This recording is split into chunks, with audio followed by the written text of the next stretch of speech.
Big boss Malayalam season 7 ലൈവിനകത്ത് ഇപ്പോൾ ഒരു fun task നടക്കുകയായിരുന്നു. ഡെയിലി ടാസ്ക് ആണ്. അക്ബറിന്റെ കൊളങ്കര എന്ന് പറയുന്ന ഗെയിം നിങ്ങൾ ഓർക്കുന്നുണ്ടാവും. ഈ സീസണിൽ പലപ്പോഴും അവർ ബോർ അടിച്ചിരിക്കുമ്പോൾ ഒക്കെ കളിച്ചിട്ടുള്ള ഒരു ഗെയിമാണ്. അത് തന്നെയാണ് ബിഗ് ബോസ് കൊടുത്തത്. ആക്ടിവിറ്റി ഏരിയയിൽ കളം വരച്ചിട്ടുണ്ടാവും. 3 ബ്ലോക്സ്, കളർ ബ്ലോക്സ് വെച്ചിട്ടുള്ള കളങ്ങൾ.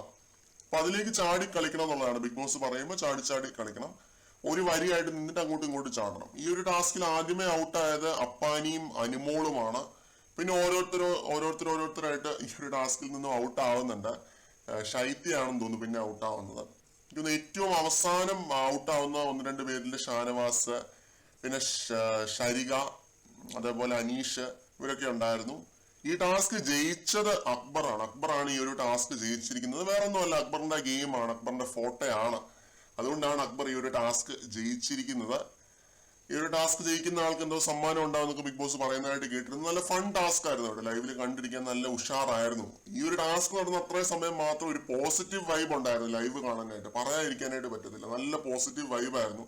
അതിനു മുമ്പ് നമ്മൾ കണ്ടുകൊണ്ടിരുന്നത് സരിക വെറുതെ റെനയെ ചൊറിയുന്നു, റെന എന്തെങ്കിലുമൊക്കെ പറയും, പിന്നെ സരിക ഇരുന്ന് കരയുന്നു, മുൻഷീവായിട്ട് റെനെ വള്ളി പിടിക്കുന്നു. അങ്ങനെ ആകെ ഫുൾ ഒരു വളരെ നെഗറ്റീവ് മയമായിരുന്നു. എക്സ് കണ്ടസ്റ്റൻസ് എല്ലാം കൂടെ വന്ന് വെറുതെ അലമ്പാക്കുകയായിരുന്നു ലൈവിനകത്ത്. സമാധാനമുള്ള ഒരു ലൈവ് ആയിരുന്നു നമ്മൾ അതുവരെ കണ്ടോണ്ടിരുന്നതെന്നുണ്ടെങ്കിൽ നമ്മൾ ഇപ്പൊ ഈ ഒരാഴ്ച കണ്ടുകൊണ്ടിരിക്കുന്ന മഹാ അലമ്പ് രീതിയിൽ മുന്നോട്ട് പോയിക്കൊണ്ടിരിക്കുന്ന ഒരു സംഭവമാണ്. അപ്പോൾ അതിനൊക്കെ ഒരു വ്യത്യസ്തത എന്നുള്ള രീതിയിൽ ബിഗ് ബോസ് ഒരു ടാസ്ക് കൊടുത്തു. മികച്ച രീതിയിൽ തന്നെ എല്ലാവരും കളിച്ചു കേട്ടോ. കൂടുതൽ അപ്ഡേറ്റുകളുമായിട്ട് വീണ്ടും കാണാം.